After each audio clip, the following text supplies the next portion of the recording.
समन्ता चक्रवालेषु अत्रा गच्छन्तु देवता सद्धम्मं मुनिराजस्य सुनन्तु सद्गुणोक्तम् धम्मश्रवणकालो अयं वदन्ता धम्मश्रवणकालो अयं वदन्ता धम्मश्रवणकालो अयं वदन्ता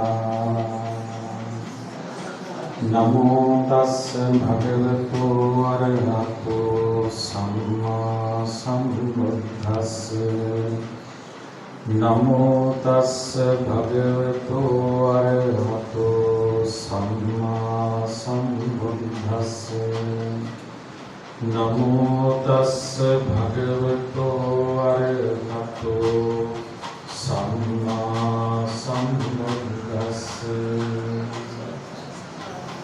पाणिपिटीय वेदावत प्रिय सतवेन विहाराधीश्वर नायक मानपाना महंसी प्रधान महासंඝරත්නය අවසරයි පින්වත්නි තාම වටිනා පින්කමක් අද මේ සිද්ධ කරන්නේ සම්බුද්ධ මන්දිරය හා බෝධි ප්‍රාකාරයේ විවෘත කිරීමේ පුණ්‍ය මහෝත්සවය 2025 ඔක්තෝබර් 30 වෙනි ගුරු දින උදෑසන පිළිදී ඇතිවෙමින් ඊට ප්‍රථම ධර්මදේශනා මාලාවක් පවත්වනවා උතුම් සම්බුදු ගුණ මුල් කරගෙන.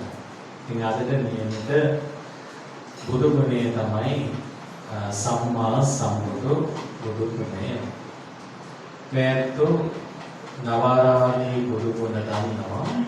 ඒකේ පළවෙනියෙන්ම අරහං බුදු ගුණය. දෙක තමයි සම්මා සම්බුද්ධත්වය. බෝසතාණන් වහන්සේ සාරා සම්කේය කල්ප ලක්ෂ පෙරම් පෙරුවා. ඒ දීපංකර බෝධි මූලයේ ඉඳලා සාරා සම්කේය කල්ප ලක්ෂ බුද්ධ කවරක ධර්ම පෙරුවා. ඒ පුරලා වෙසක් පුන් බොහෝ දවසේ තමයි උන්වහන්සේ සම්මා සම්බුද්ධත්වයට පත් වුනේ. එතකොට සම්මා සම්බුද්ධත්වය කියලා කියන්නේ සාමාන්‍ය අදහසක් නෙවෙයි. මේ ලෝකේ ගොඩාක් අය පරීක්ෂණ කරනවා. විශ්වවිද්‍යාල මට්ටමේ නොයෙක් විද්‍යාගාරවල අත්දැක ගැනීම කරනවා. ඒකම නව සොයා ගැනීම කරනවා. නමුත් පින්වතුනි බෝසතුන් වහන්සේ එදා බෝධි මූලයේදී කරන පරීක්ෂණය මානසික පරීක්ෂණය. සංසාර දුක්ඛ වට්ඨය සසර දුක් නිවාරණ දෙයක්. ඒක මේ සාමාන්‍ය කුච්චලයකට කරන්න පුළුවන් එකක් නෙවෙයි. උන්වහන්සේ පෙන්වා වදාළ ධම්සක් පැවතුම් සුතුරේ පුත්මේ අනනුස්සුතේසු ධම්මේසු පෙර නොඇසු විරූ ධර්මයන් මට පහළ වුණා. චක්කුම් උදපාදි ඥානං උදපාදි පඤ්ඤා උදපාදි විචා උදපාදි ආලෝක උදපාදි. මම අවබෝධ කළේ මොනවද? චතුරාර්ය සත්‍ය ධර්මය. ඒකට අපි දන්නවා චතුරාර්ය සත්‍ය ධර්මය කියන්නේ මොකක්ද? දුක්ඛාරය සත්‍ය, දුක්ඛ සමුදයාරය සත්‍ය, දුක්ඛ නිරෝධාරය සත්‍ය, දුක්ඛ නිරෝධගාමිනී පටිපදා. මේ ලෝකයේ දුකක් තියෙනවා කියලා උන්වහන්සේ අවබෝධ කළා.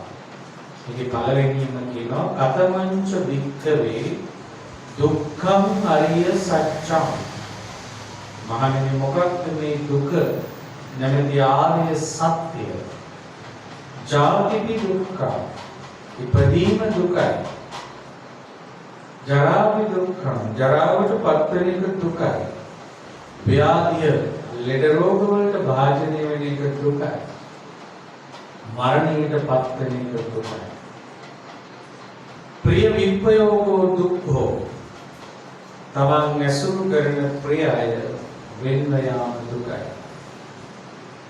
අපි සංපයෝගෝ දුක්ඛෝ අප්‍රියයන් සමග එකතු වීම දුකයි.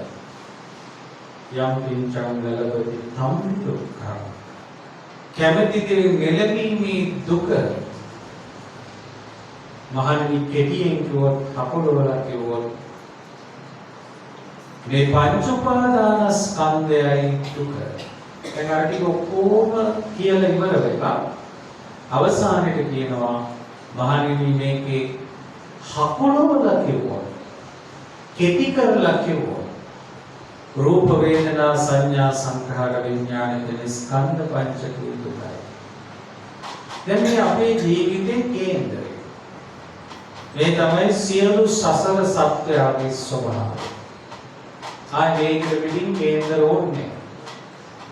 මේ තමයි කේන්දරය. ඉපදුනා නම් වයසට යනවා. ඒක වළක්වන්න බැහැ. ඉපදුනා නම් ලෙඩ වෙනවා. ඒක වළක්වන්න බැහැ. ඉපදුනා නම් මරණින් කරා ගමන් කළ යුතුමයි. දැන් ඔය අතරේ තව දේවල් තියෙනවා. ඒ කියන්නේ ඉපදුනා වයසට යනකොට ඒ වයස එක්ක ජීවිතයේ අඩුපාඩුකම් ටිකක් එනවා. කණේවා, බොනේවා, දිනපල වේවා, යාන වාහන, සල්ලි භාගී, නම්බුනාම, කීර්ති ප්‍රශංසා ඒ වගේ වයසත් එක්ක එනවා. ඉස්සරහට. ඒවා ඉතින් වයස යන්න අර පුංචියට පටන් ගත්ත ඒවා මෝරන්න පටන් ගන්නවා. ආයෙත් කෙරවලක් නෑ වයසට යනකොට තද්ද ආරතු. මන්නම් වයසට ගිහිල්ලා මැරෙන්න හරි බයයි. ආයෙ වයසට යනකොට තණ්හාව වැඩි. ඇහුවා උපාසකම්මලා කියන්නේ අනේ මට නම් කිසිම තණ්හාවක් නෑ. වැඩිම තණ්හාව තියෙන කෙනා තමයි ඕම ඔය කතාව හැම වෙලේම කියන්නේ. ඔය කියන තරම් මේ ශරීරය අතහරින්න බෑ. අපි එතෙන්ට දිනු වෙලා නැහැ පිළිවන්. අපි හැම වෙලේම පොරුදුනේ බණ අහලා නැගිටලා යනවා. හැබැයි අපි ජීවිතය ඇතුලේ සත්‍ය දැක්කේ නැහැ. කොච්චර සත්‍ය ඇහුවත් ඒක පිළිගන්න එක කැමති නැහැ. ඒ තමයි අපි මේ තාම හිරවි ඔය ඉන්නේ. කවුරුත් මෙතන දෙන්නේ නැහැ අනේ මේ තණ්හාවෙන් මිදෙන්න ඕනේ කියලා බණ දෙන්නේ නැහැ. ආපවර අපායට දුවන්නේ කොහොමද කියලා කල්පනා කරගෙන ඉන්නේ පන්සලට. දැන් අපි මානසික හැසිරෙන්නේ. උන්වහන්සේ අපිට පෙන්වුවා මේ ජීවිතයේ ස්වභාවය දුකයි. ලෙඩ වෙන එක දුකයි. අර වයසත් එක්කම උප්පත්තියත් එක්කම ලෙඩේනවා වයසට යනවා ලෙඩේනවා වයසට යනවා හැම තත්පරයක් විනාඩියක් පැයක් දවසක් සතියක් මාසයක් අවුරුද්දක් 10ක් 20ක් 30ක් 40ක් 50ක් 100ක් යනකම් මේ පිළිනවා ඔය විදියට. ඒ කාලය ඇතුළත අපේ මනස වෙනස් වෙනවා. අපේ මේ ඉඳුරන් මෝරනවා. ඒකට අපේ රාග දෝෂ මොහ දැටි වෙන්න පටන් ගන්නවා.